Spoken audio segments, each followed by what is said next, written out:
Okay, let's try this again. So I thought it was recording and it was not. So I apologize for that. I'm going to make sure it's open on my phone as well so I can see any comments that are coming in. Okay, so this is my own lab testing. I would obviously not share anybody's data or information. You can see that I'm the ordering provider on this test.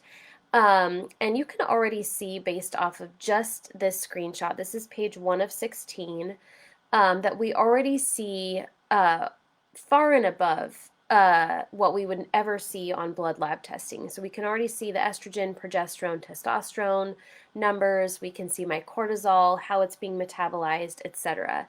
So we can see right off the bat that my estrogen is higher than progesterone. One of the most important ratios that I look at personally when I'm looking at lab values is the estrogen to progesterone ratio.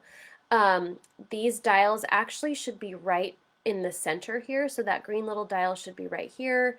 This one should be right here. We can see that the estrogen is higher than progesterone, which is going to create some estrogen dominance symptoms. And I will talk about why my estrogen is elevated as we kind of move through the test. And then probably one of the other most important pieces that I look at here is the cortisol patterning. So how much cortisol are you producing? At what times are you producing it? Is it being metabolized appropriately?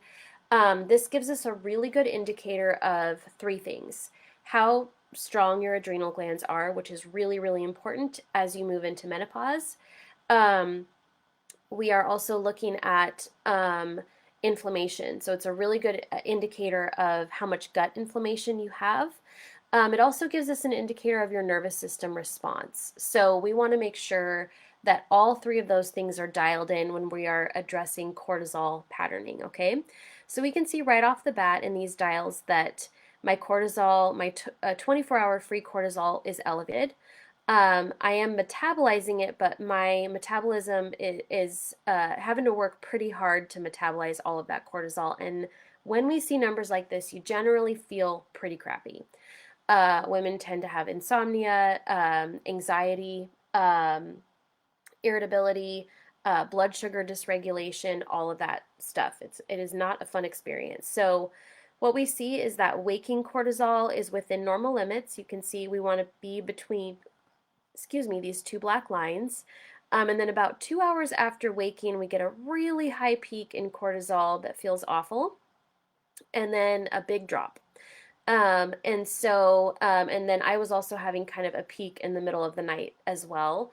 And so we want to look at why this is happening. So for a lot of women, it is driven by gut inflammation and nervous system dysregulation. For me, it was a little bit of both. But for sure, I had a gut infection that was undiagnosed. And so this actually was one of the clues to look deeper into my gut and see what was going on.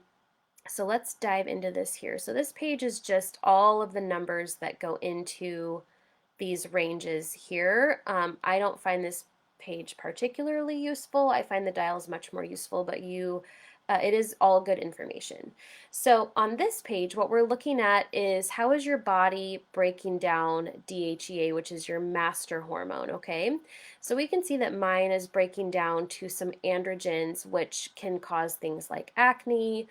It can cause things like weight gain, insulin resistance. So it is very, very important that we look at these numbers. And again, this is another indicator for most women that if the DHEA is off and we're producing excess androgens, that we absolutely need to work on gut inflammation. And getting that gut inflammation down will get these in a much happier place to where somebody is feeling much better. We can see the conversion of testosterone to estrogen, um, which I was not converting much testosterone, which is good. But that the primary reason why my estrogen was high is not that I'm producing too much, it's that I'm not metabolizing enough of it. And I would say that this is the most common problem that I see in the women that I work with. And that is that their liver is sluggish and they are not metabolizing their estrogen appropriately. And so when I'm working with women specifically in the Hormone Wellness Academy, let me just take a look here and see if okay. I wanted to make sure I wasn't getting a notification of comments. So, in the Hormone Wellness Academy, what we're working on is getting all of these 3 phases of liver detoxification working appropriately so that you are metabolizing estrogen. And part of that is the liver, the other part of that is the gut. And so for me, I had to work on both in a different way to get this estrogen moving through the body so that whatever progesterone I'm producing, I'm able to utilize it a little bit more effectively. So, symptoms of estrogen dominance, breast tenderness, headaches, migraines before your cycle, heavy bleeding, so having to change a pad or a tampon more frequently than every 2 to 3 hours, um, or I'm sorry, more frequently than every 3 to 4 hours, prolonged cycles, so any bleeding longer than 5 days, painful cramping, endometriosis. Those are all symptoms of estrogen being out of balance. Let's see here. And so these are the things that we look for. None of this shows up on blood or saliva testing. It does not show up. But we can see so much information on here into how to support the body.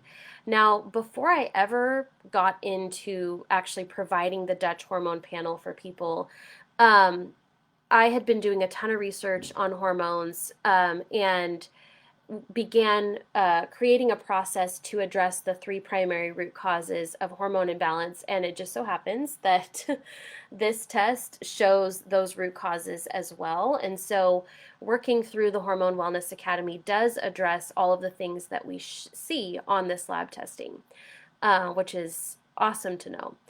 Okay, so this page is showing the HPA axis, which is really the nervous system stress response. So we can see again that the DHEA is high, the cortisol is high, meaning my adrenals are working really, really hard to get these numbers in balance. And it's really important to know that whenever we see adrenal dysfunction, again, we want to look at what's going on in the gut, but also that nervous system response. And so making sure that we're dealing with stress appropriately, that we're dealing with any inflammatory markers in the gut is huge. Now let me see if this was an older test that did not have, let's see here, gut marker. Mine was within range on this test, but it's important to know that indican is just one of thousands of markers that we actually look at for gut inflammation. So just because this, if I was looking at somebody's tests and this was low, I would think that there is still a source of gut inflammation going on because the cortisol is high and the DHEA is high. So this test can be extremely